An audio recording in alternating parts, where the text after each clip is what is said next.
Good afternoon everyone, welcome to another video. I'm Maz and today I'm in Staverton.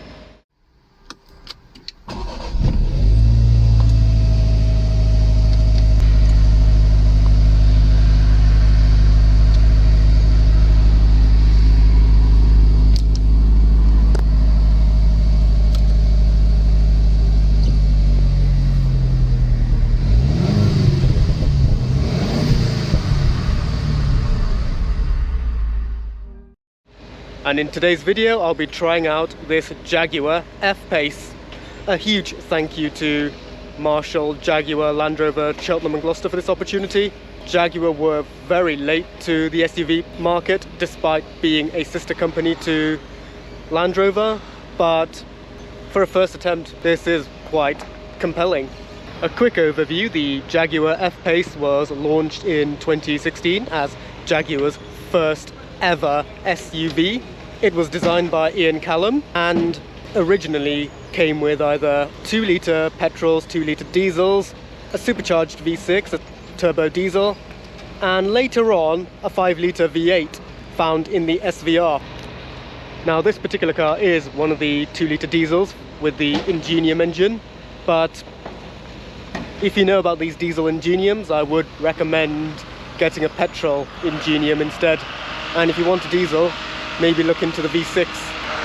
Shortly after the launch of the F-Pace came the smaller E-Pace and the EV I-Pace. Now there should be a link in the description down below for the E-Pace video. Now in 2020 the F-Pace was facelifted to look like this. The pre-facelift car did look nice on the outside, but on the inside the same couldn't be said. On the pre-facelift car the interior came from an XE, but on this facelift the interior comes from the larger XF. So coming to the front, the original car was already quite stylish, but this facelifted model takes it even further. So for starters, once again you got the lozenges on the grille, you get these double J blades on the headlights shared with the XF, and these are LEDs as standard. The earlier car would have bi-xenons as standard with full LED as an option, and it's only standard on the SVR. Coming around here, you do get these larger intakes on the facelift model, somewhat reminiscent of the SVR. This particular car has black badges denoting that this is the black edition, as well as being the black pack. You do get the classic Jaguar bonnet bulge. Now for a bonus, the pre-facelift car would have its bonnet line here, similar to the XF, but on this facelift, the bonnet line comes all the way to the grille, making the front end look a little less cluttered. Interestingly, on some high specification cars, this area here would be a fog light. Coming around to the side, this mid-spec car has these 20-inch wheels, which do look nice, but personally I would go for one of the bigger wheels. This facelifted model has this leaper on the side vent. Earlier cars would have an all mesh with Jaguar script underneath. I much prefer the way this looks. The mirrors are slightly different on the SUV versions compared to the regular Jaguars. This mid-spec SE has keyless entry. The general side profile I think does look very nice in terms of SUVs. It does look a little elongated from the top, kind of resembling an estate car. Coming to the back, you get very thin tail lights, and while the earlier car had a single semicircle resembling an F-Type, this later car has these double chicane designs as opposed to one, linking it further to the XF rather than the XE. And if I were to flash the indicators, they sweep like an Audi. And of course here are the lights on, and if you look inside you can see the heritage lozenges as well. Being a black pack, you get these black badges on this later car, otherwise they'd still be chrome on the pre-facelift. And this particular car has the D-badge option, opening the tailgate. Much squarer opening than on the E-Pace, and a lot more well laid out in my opinion. You can fold the seats down from here,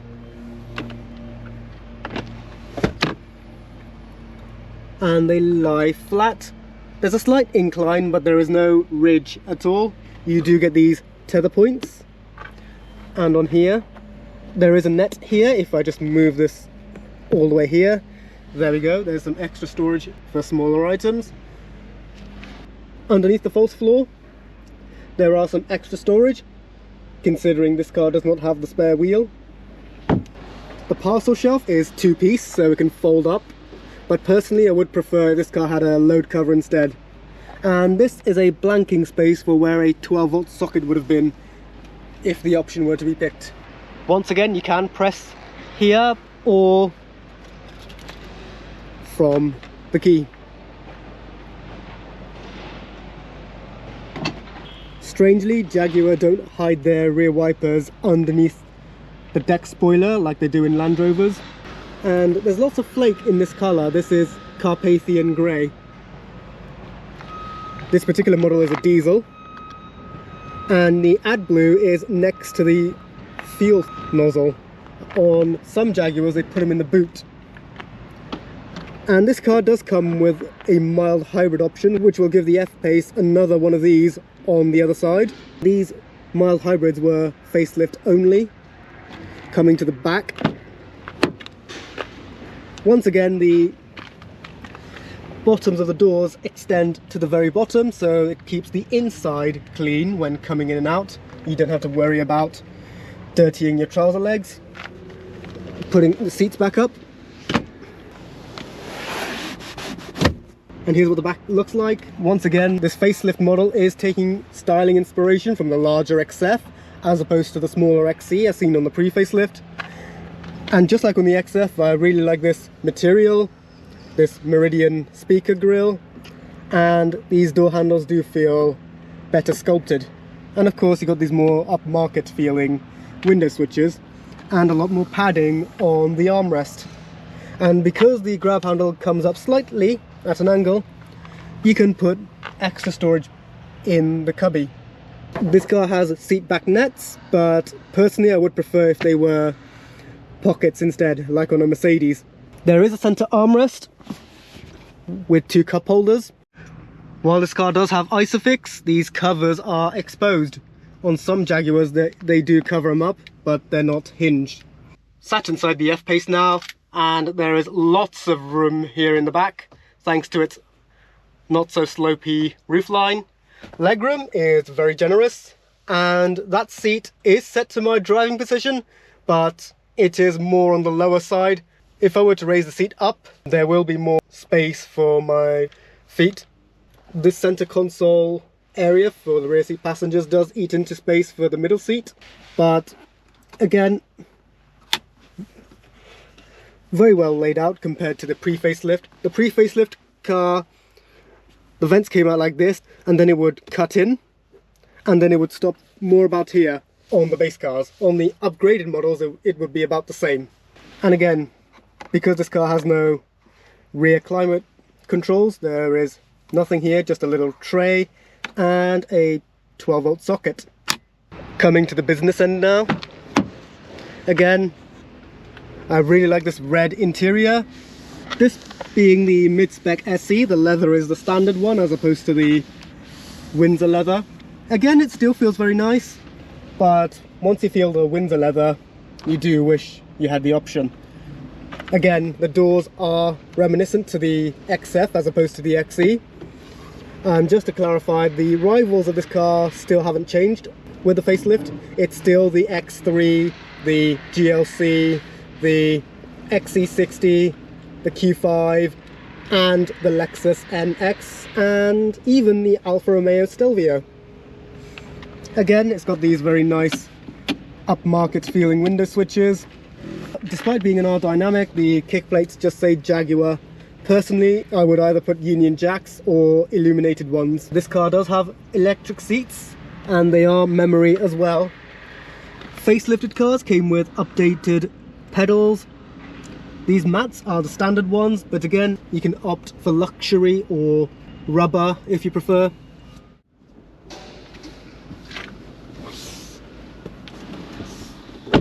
Now coming inside, the facelift is a huge leap from the pre-facelift.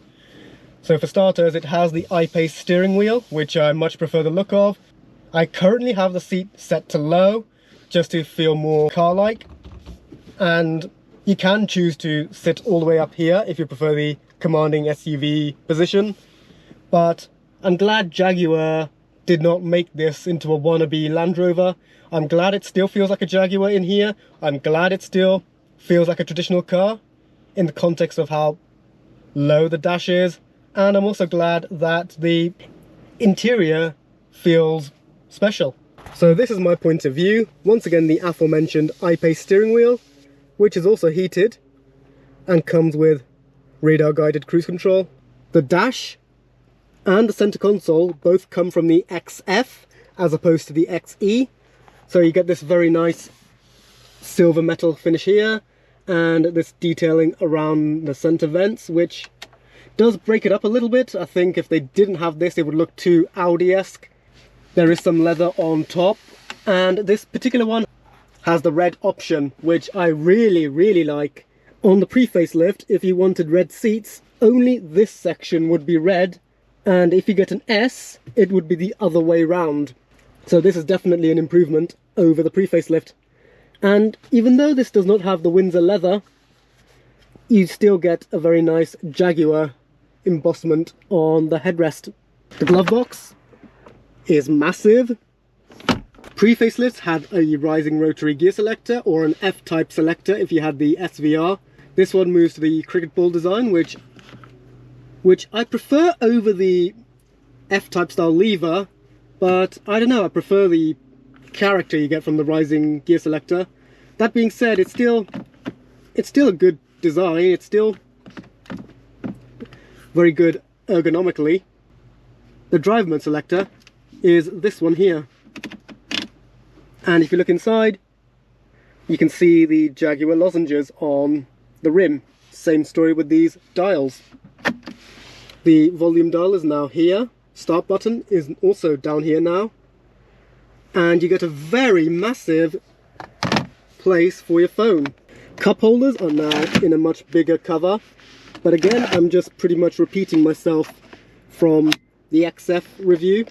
Once again, you have the decent center console storage bin, and being the R-Dynamic, there's some extra bolsters on the seats. This particular car does have the sunroof.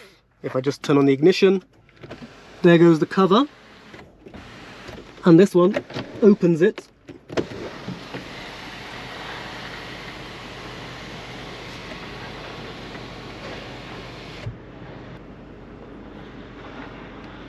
And if you just press it once like this,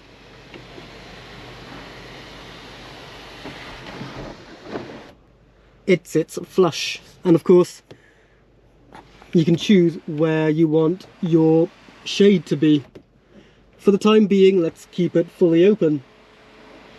Now that the ignition is on, here are your two dials for your climate controls. Press down for nothing. Pull up for fan. Just like on the E-Pace. Heated seats are this button here. Even though they look like haptic feedback touch points, they are in fact proper buttons that you have to press, which I think is the best of both worlds. You're not accidentally turning something on, but you still get that clean, uninterrupted design. And yes, there's the established 1935 Jaguar Coventry symbol found on every single model. Again, here's the PIVI system. I've already gone through it before, so here's me just quickly showing the highlights. So there's your sat nav. It's very intuitive. I thought the 2019 control system was good, but this is even better. And of course, we're based between Gloucester and Cheltenham. And yes, it's very quick to respond. And this car has parking cameras as standard. Well, a rear-facing camera And you can choose to have the full 360 if you want. Here are your shortcut buttons. Apple CarPlay and Android Auto are both standard. You got your eco data here. And unlike that particular e-Pace I drove, there is no, bear with me a moment, there is no dynamic eye, so you won't know how much G-force you're pulling or how fast of a lap you can set in your SUV. This particular one has the full digital screen. Again, it's all controlled by this steering wheel. Currently set to hot 70s, but I don't really listen to music. Once again, you can just choose what you want to show. This one does have a head-up display, which is right here.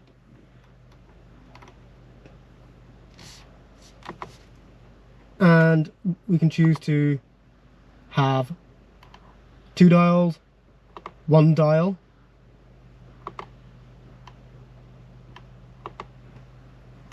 full map, which is probably the best one of the lot, convenience wise, and media and driver assistance. Personally, I prefer the 1 dial, which looks more exotic and has the convenience of having 2 info panels. So map is still on the right, but on the left I can choose to have something else.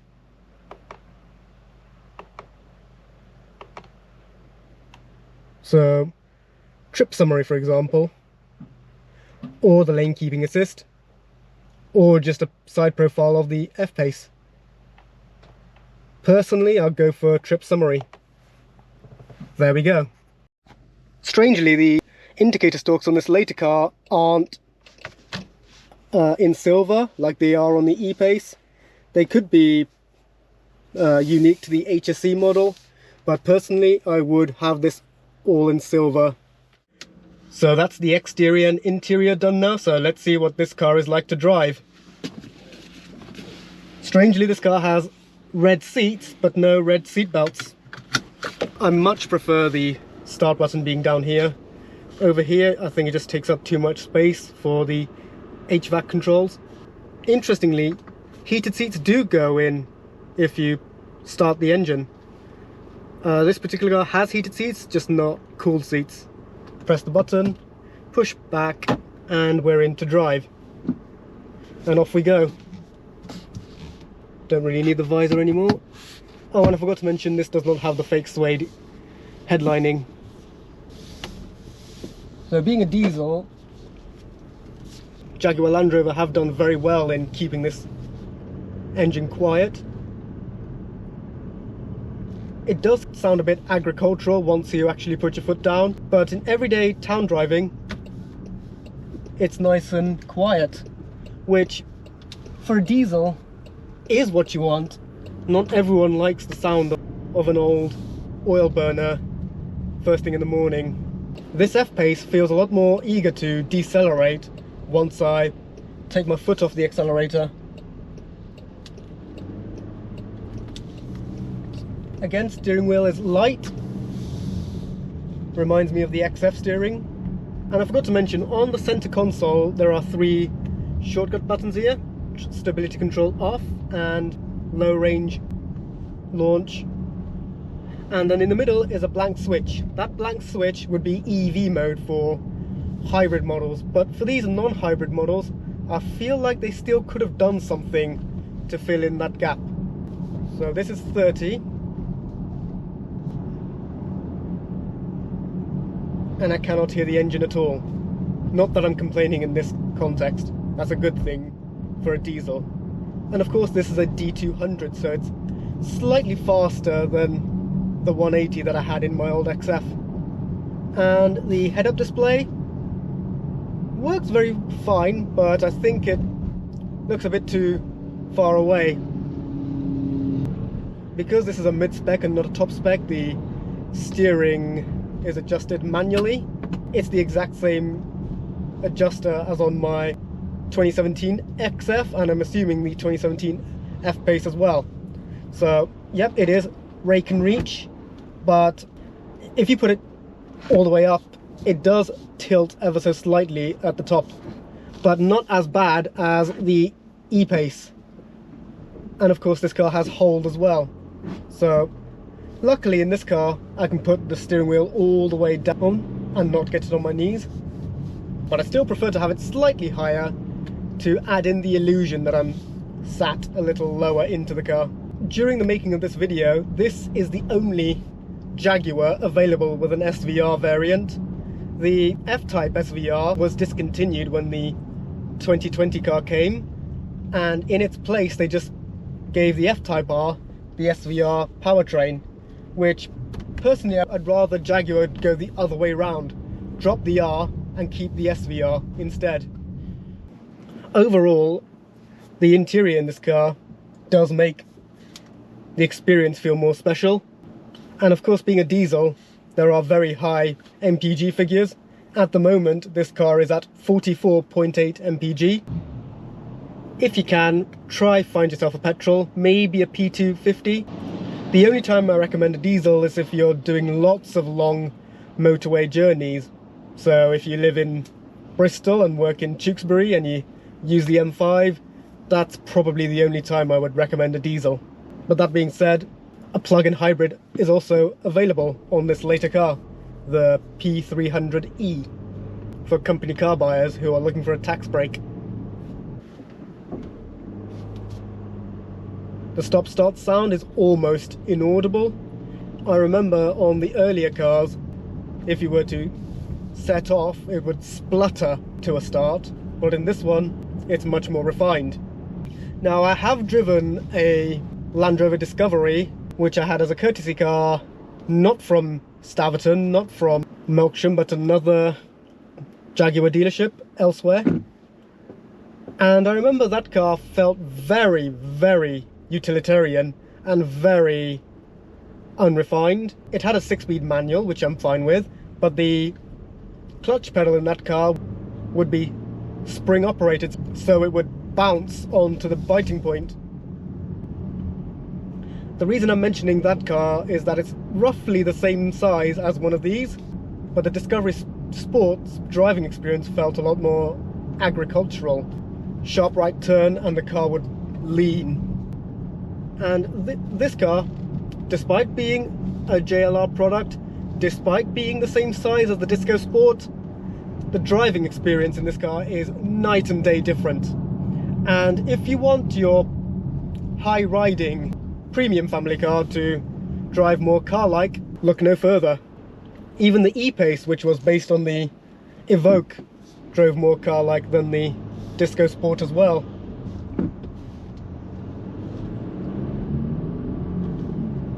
Here comes a sharp turn.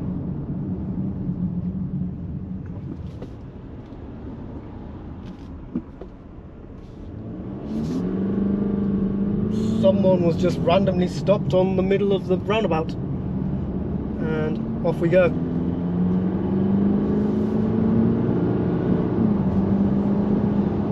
Yeah, lots more diesel grumble coming after 4,000 revs. But that's what you expect when you put your foot down in an oil burner. But if you use your diesel F-Pace sedately, you won't notice it at all.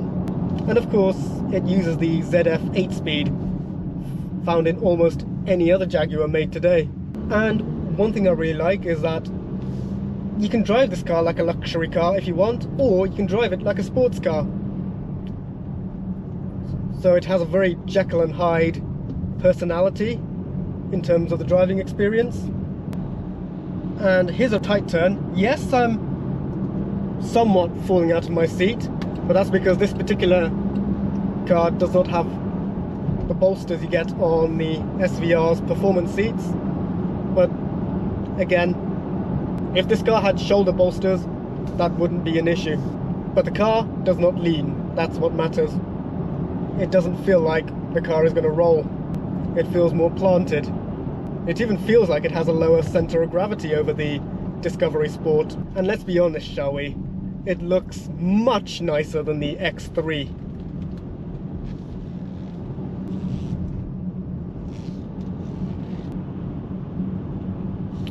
stop-start in this car feels effortless. Probably starting to sound like a cliche. And it gracefully comes to a red light. And the brake pedal does not have a dead spot. Thankfully for the hold system, I can just take my foot off the brake and then just tap the accelerator to move on. One thing I like is that this F-Pace has very thick door cards, so just like a Range Rover, you can just put your elbow on the door top. Or, if you're used to owning BMWs, use this as a place to rest your arm without having to put the window down. The steering wheel does feel very, very nice, though I do think the softer leather found on the higher spec cars feels a lot nicer. But that's me just being pedantic, but the actual steering wheel itself is very, very nice to hold. Not too thin rimmed, not too thick, and this later car does have the fancier gear paddles. At another roundabout, a smaller roundabout, and we're going to take a sharp right-hander into Barton Street.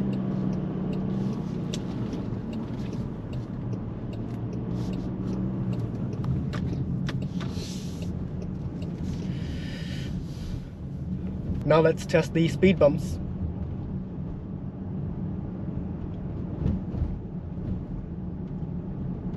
Being an R-Dynamic, this car inevitably has the slightly stiffer suspension. But in isolation, you wouldn't really know that. It's coping with the undulations very well. Let's try going over half a speed bump. Even that one felt smooth. That speed bump was almost non-existent.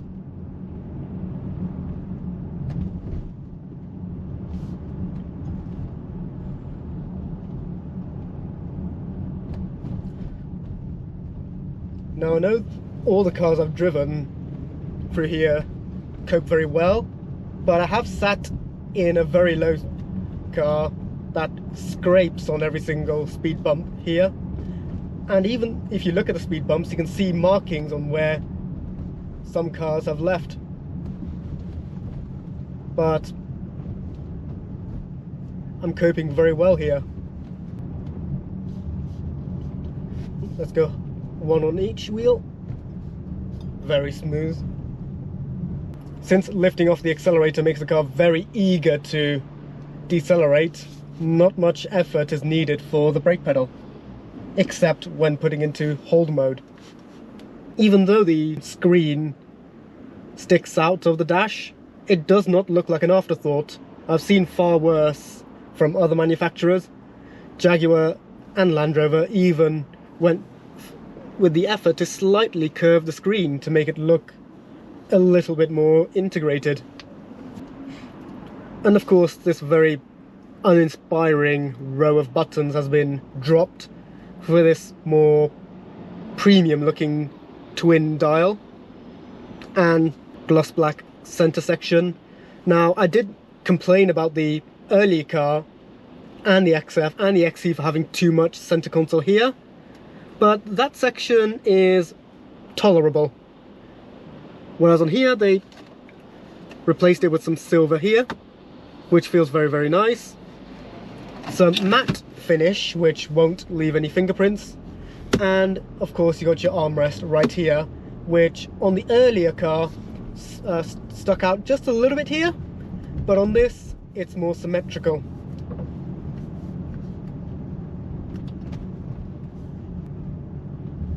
What's interesting is that I'm driving through borderline rush hour Barton Street, Gloucester, but I can't hear a word from outside, so Jaguar have done a really good job insulating this interior.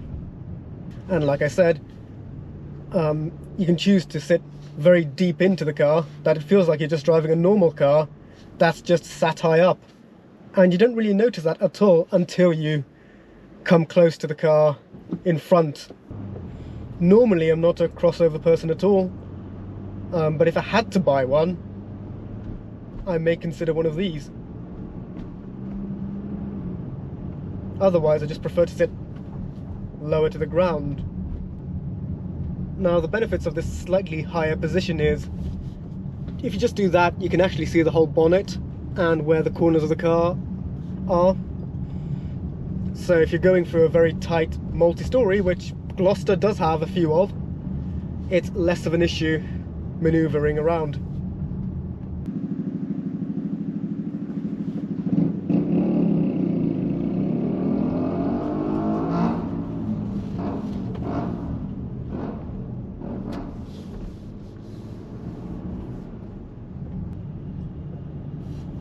Fairly busy here in the King's Walk area of Gloucester.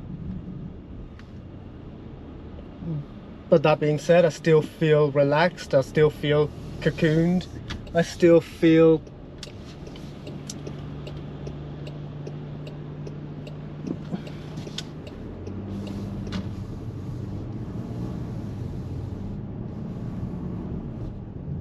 uninterrupted by the outside noise. Probably a cliche from the other Jaguar reviews, but again, these words describe the experience of this car very, very well. Another sharp right. No body roll. Just me not being supported by the seat.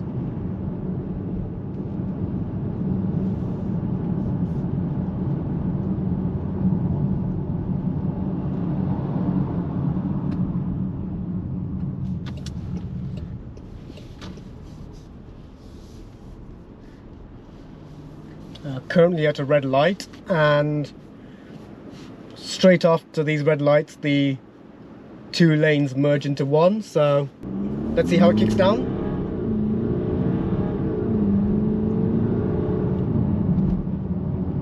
Kickdown is amazing. A huge surprise, considering this is the exact same car I just used to cruise around in the city centre. Okay, one last thing to try out, see what it's like on the 70 zone. Just about to leave Eastern Avenue now and make our way towards the 417. So to put it into sport, you push back, and then dynamic, you turn the dial here, and pickup is way more immediate. Again, the paddles don't operate as instantly as the earlier car, but that being said, this is not a track focus car at all. Most of the time, most people won't be using these paddles at all. They'll just let speed camera beep. They'll just let the gearbox do its own thing.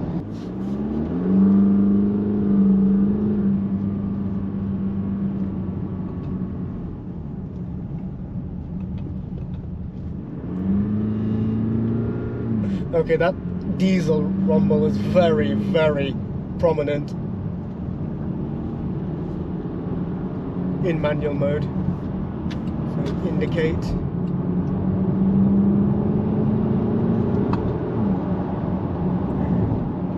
Due to the diesel having lots of torque over the petrol, there is lots of instant torque delivery despite being a turbocharger.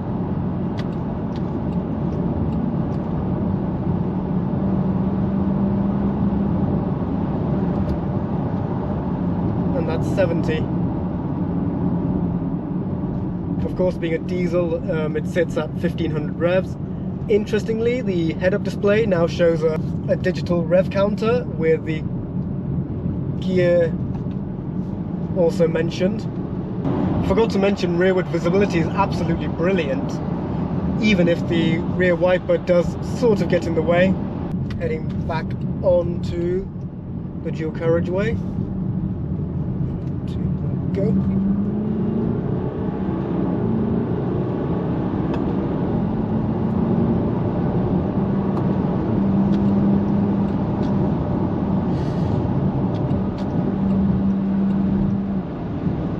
I feel like this particular car shifts a little quicker than on the XF and the E-Pace. Maybe the calibration of these paddles are slightly better on this particular car. This car is an absolute hoot to drive.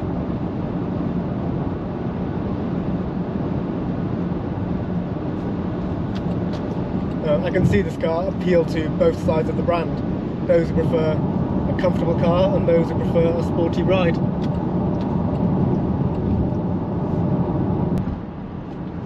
Coming to a roundabout.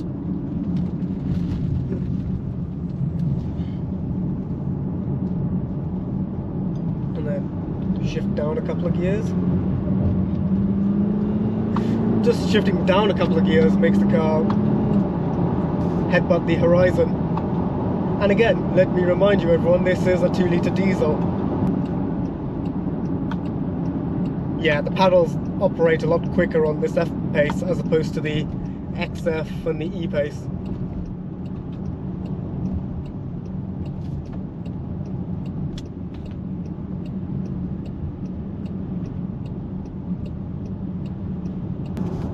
And make our way back to the compound and finalize this video.